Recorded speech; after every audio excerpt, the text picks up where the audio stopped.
Facebook এবং YouTube এবং টিকটকের মধ্যে ভাইরাল একজন আছে যার নাম হলো ওমর। তার কথাগুলো যুবকেরা ফলো করে এবং শেয়ারও দেয়, কপি লিঙ্ক করে করে ফর ইউর মধ্যে নিয়ে যায়, ভাইরাল করে দেয়।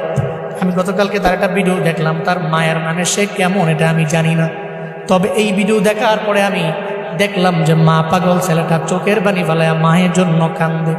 নেপালের পাহাড়ের সামনে দাঁড়াইয়া বলতেছে, আমার মা দুনিয়ার মধ্যে আমার সবচেয়ে বড় আপন।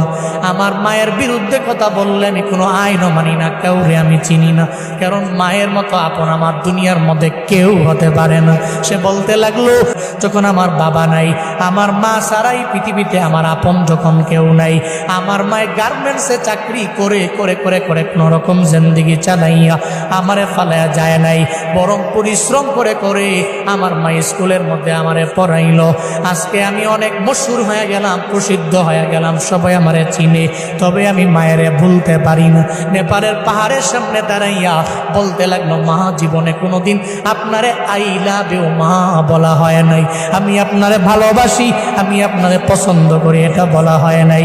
ওমর নামক ওই ছেলেটা বলতে লাগলো, এরপরে আমার আপন আমার নানি, যদি জীবনে কোনোদিন একটা হেরিয়ার গাড়ি আমি কিনতে পারি, আমার মায়েরে ওঠামো, আমার নানিরে ওঠামো।